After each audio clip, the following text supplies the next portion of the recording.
Hi friends, ಎಲ್ರಿಗೂ ನಮಸ್ಕಾರ. Welcome to my channel. ನಾನು ಹೇಮಾ ಮಾತಾಡ್ತಾ ಇರೋದು. ಫ್ರೆಂಡ್ಸ್, ಇವತ್ತು ನಾನು ಮಧ್ಯಾಹ್ನದ್ದು ಏನು ಸಾಂಬಾರು ಮಾಡಿದ್ದೀನಿ ಅಂತ ಮಾತ್ರ ತೋರಿಸ್ತೀನಿ. ಫ್ರೆಂಡ್ಸ್, ಸಾಂಬಾರು ಅಷ್ಟೇ ಮಾಡಿದ್ದೀನಿ. ರೈಸು ನೋಡಿ ಮಾರ್ನಿಂಗೇ ಮಾಡಿ ತೆಗೆದಿಟ್ಟಿದ್ದೀನಿ. ಇದು ಬೆಳಗ್ಗೆ ನಾನು ಅವಲಕ್ಕಿ ಉಪ್ಪಿಟ್ಟು ಮಾಡಿದ್ದು. ನೋಡಿ ಫ್ರೆಂಡ್ಸ್, ಇಡ್ಲಿಗೆ ಇವಾಗೆ ರುಬ್ಬಿ ಹಾಕಿಟ್ಟು ಹೋಗ್ತಾಯಿದ್ದೀನಿ ಅಂದರೆ ಫ್ರೆಂಡ್ಸ್ ನಾನು ಬರೋದು ಲೇಟ್ ಆಗುತ್ತೆ. 11 ಆಗುತ್ತೆ, 11 ಗಂಟೆ ರಾತ್ರಿ ಆಗುತ್ತೆ ನಾನು ಬರೋಕ್ಕೆ.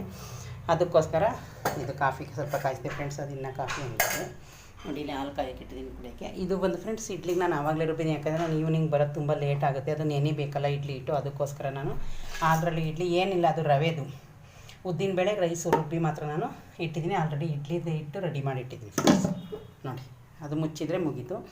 ಇದು ಬಂದು ಫ್ರೆಂಡ್ಸ್ ನಾನಿವತ್ತು ಏನು ಸಾಂಬಾರು ಮಾಡಿದ್ದೀನಿ ಅಂದರೆ ಬಿನೀಸ್ ಚೊಟ್ಟು, ಚಪ್ರದ ಬದನೆಕಾಯಿ, ಅಲ್ಲಿಂದ ಒಂದು ಗೆಡ್ಡೆ ಕೋಸಿತ್ತು ಅದು, ಮತ್ತು ಬೇಳೆ ಎಲ್ಲ ಮ್ಯಾಶ್ ಆಗಿ ಹೋಗಿದೆ ನೋಡಿ. ತೋರಿಸ್ತೀನಿ ಒಂದೇ ಒಂದು ನಿಮಿಷ.